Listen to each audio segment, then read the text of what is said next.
নমস্কার বন্ধুরা, আজকে আমি বানাচ্ছি আম তেল প্রথমবার।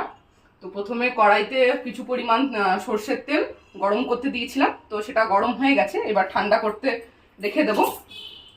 বলে আম তেলে সর্ষের তেল গরম করে ঠান্ডা করে যদি আমে দেওয়া হয় তাতে নাকি আচার অনেকদিন ঠিক থাকে। আর মা কিছু পরিমাণ আম ধুয়ে ভালো করে কেটে হলুদ মাখিয়ে রোদে শুকিয়ে রেখেছে। আর এখানে রয়েছে কিছু গোটা মশলা, সেটা হচ্ছে হলুদ সর্ষে বা রাই সর্ষে, কালো সর্ষে, মৌরি আর জোয়ান একসাথে রাখা আছে, মেথি, শুকনো লঙ্কা এখানে আমি 4টে দিয়েছি।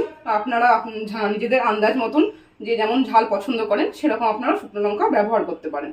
আর রয়েছে 5 ফোড়ন, গোটা জিরে আর কালো জিরে। এগুলোকে এবার আমি শুকনো খোলায় একটু ভেজে নেব। মা দেখে যাও ঠিক হচ্ছে কিনা। এরপর এগুলোকে দিয়ে দেবো তো? বলো সব একসাথে তো নেড়ে নে, একটু হালকা করে নেড়ে নে। আচ্ছা, আস্তে আস্তে, ছেঁকা যেন না লাগে হাতে।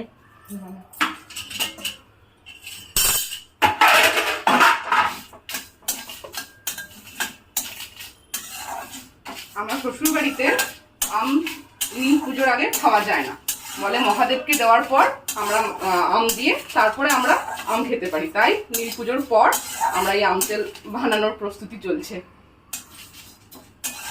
এটা একটু ভালো করে হালকা করে শুকনো খোলায় ভেজে নেবো আমরা, তাই তো মা? একটা সুগন্ধ বেরোবে, যতক্ষণ না সুগন্ধটা আসছে ততক্ষণ না ওটা নাড়তে থাক, যেন পুড়ে না যায়, যেন ওর খারাপ হয়ে না যায়। তুমি পাশে থাকো, প্রথমবার করছি। সুন্দর হয়।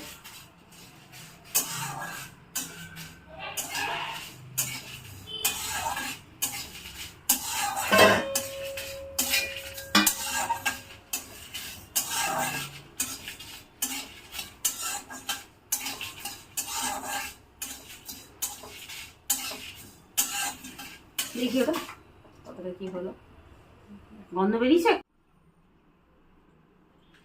মশলাটাকে আমি শুকনো কড়াইয়ে ভেজে নিয়েছি, তারপর মিক্সিতে গুঁড়ো করে নিয়েছি। এরপর এখানে আমের মধ্যে আমি অল্প পরিমাণে একটু মশলা ছড়িয়ে দেবো।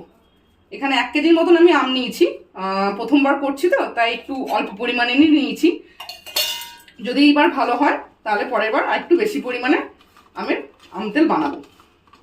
আর আজকে আমার ক্যামেরার ওপারে রয়েছে আমার বাবা, যে এই ভিডিওটা আমার করে দিচ্ছে। আর এদিকে আমি সর্ষের তেলটাকে তো গরম করে নিয়েছিলাম, সেটা ঠান্ডা হয়ে গেছে। সেটাকে এবার আমি একটা কাঁচের বোতলটাতে ঢেলে নেব।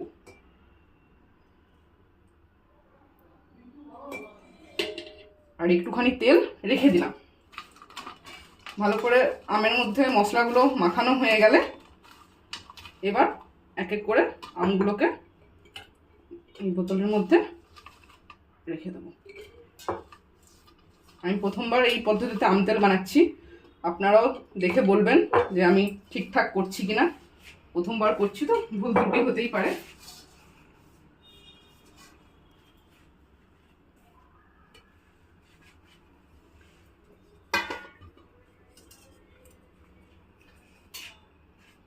ঢেলে নেওয়ার পর এবার আমি আর বাকি যে পরিমাণ তেলটা ছিল সেই তেলটাও ভালো করে ঢেলে দিলাম।